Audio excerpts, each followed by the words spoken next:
لیکن ما درته ویل د ناشکرۍ په خاطر کله کله نعمت الله تعالی سړی ستړی کوي، الله تعالی د سړي څخه نعمت لري کوي.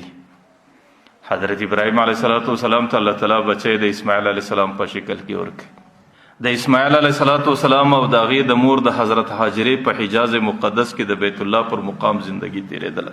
چې کله حضرت اسماعیل علیه السلام ځوانۍ ته ورسېدی نو دې علاقه باندې د جرهم قبیله آباد سوه. نو حضرت اسماعیل علیه السلام په دې قبیله کې د یو زنانې سره نکاح وکړه. حضرت ابراهیم علیه السلام په فلسطین کې په الخلیل کې اوسېدی. نو کله کله به حجاز مقدس د اسماعیل علیه السلام د پوښتنې دپاره راتلی. یو ورځ چې کله د اسماعیل علیه السلام په حجاز مقدس کې ټوله زندگی گزاره په ښکار وه، ځکه د مکې مکرمې مځکه بغیر د تور غرو څه بل شی نه و. په دې غرو کې حیوانان پیدا کېدل. نو اسماعیل علیه السلام به په هغې پسې واته ښکار به یې کوی، د دې ښکار په رزق باندې به یې د خپل کور زندگی پالله. حضرت ابراهیم علیه السلام یو ورځ د فلسطین څخه د اسماعیل علیه السلام د پوښتنې دپاره راغلی. چې کله راغلی نو که ګوري حضرت اسماعیل علیه السلام په ښکار پسې وتلی دی. کور کې حضرت ابراهیم علیه السلام څه انتظار وکړي، اسماعیل علیه السلام نه راغلی. نو حضرت ابراهیم علیه السلام د هغې اسماعیل علیه السلام د کور د زنانې څه پوښتنه کوي، بچی زندگی مې څنګه تېرېږي؟ نو هغه ورته وایي چې بچي زندگی مې د ښکار په ترتیباتو باندې تېرېږي، او ښکار چونکې هوایي رزق دی، کله یي او کله نه یي. نو هغه زنانې لږ شکایت وکړي چې زموږ زندگی ډېره تنګه ده، کله کله پر موږ باندې لوږه راځي.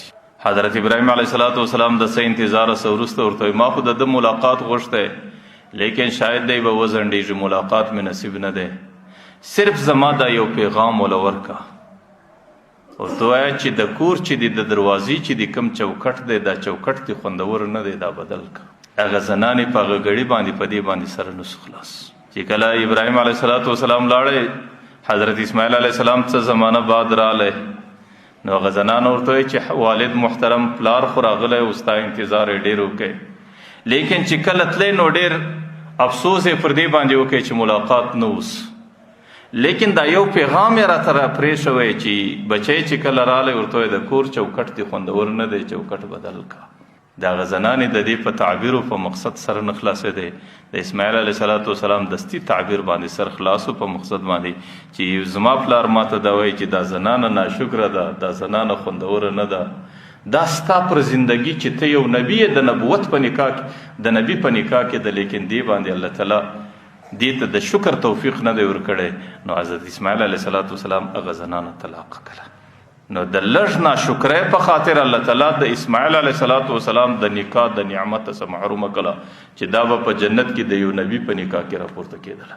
اسماعیل علیه السلام د بلې زنانې سره نکاح وتړله. ابراهیم علیه السلام بیا یو څه زمانه بعد راغلی. اسماعیل علیه السلام ټوله زندگی په ښکار کې تېروله. چې کله ملاقات نصیب نسو نو بیا یې د هغه زنانې څه پوښتنه وکړه چې زنانې څنګه زندگی ده؟ ورته وایي الحمدلله ډېره ښه زندگی ده. که څه یي که نه یي د الله تعالی د دې نعمت شکر نسم پیدا کولی چې الله تعالی زما زندگی د اسماعیل غوندې بنده په نکاح کې روانه کړې ده چې زه په قیامت کې د اسماعیل علیه السلام په نکاح کې راپورته کېږم. نو ابراهیم علیه السلام ورته وایي زما بچی چې کله راغلی نو دا خو ورته وایه چې ملاقات خو نه اوس، لیکن دا ورته وایه چې د کور چوکټ دی ډېر بهترین دی، د دې چوکټ در مرګه پورې حفاظت وکړه. نو اسماعیل علیه السلام چې کله راغلی زنانې هغه پیغام ورکوي. نو اسماعیل علیه السلام د دې زنانې د حالاتو څخه ډېره خوشحاله و. بیا د هغې زنانې د نسل څخه الله تعالی ده ته بچي ورکړو. د هغې زنانې د نسل څخه پیغمبر علیه السلام پیدا سو. د هغې زنانې د نسل څخه دا امت تر قیامته پورې روان سو چې هغې زنانه شکر والا زنانه وه. هغې زنانې د اسماعیل علیه السلام پر نکاح باندې شکر ادا کوي او د هغې د کور پر زندگی باندې شکر ادا کوي. علماو دا لیکلي دي چې هغه زنانه ولې جلا سوه او دا زنانه ولې راغله، ځکه الله تعالی د دې زنانې د نسل څخه یو بهترین امت پیدا کوی. د دې ځکه د ابراهیم علیه السلام په نسل کې د اسماعیل علیه السلام په ذریعه باندې 10,000 انبیا راغلو او د هغې په نسل کې اخرنی نبی پیغمبر علیه السلام راغلی. نو چونکې د هغې د هغه نسب او د نسبي رشتې څخه الله تعالی د پیغمبر علیه السلام وجود د دې امت وجود راوستی.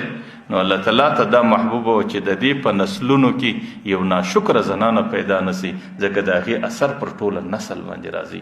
په دې خاطر الله تعالی هغه زنانه د دې نسلونو څخه لرې کړه. نو ما درته ویل چې کله سړی پر یو نعمت باندې د الله تعالی شکر ادا کوي نو بیا خو د شکر په سلسله باندې الله تعالی په هغه نعمت کې ډېره اضافه کوي.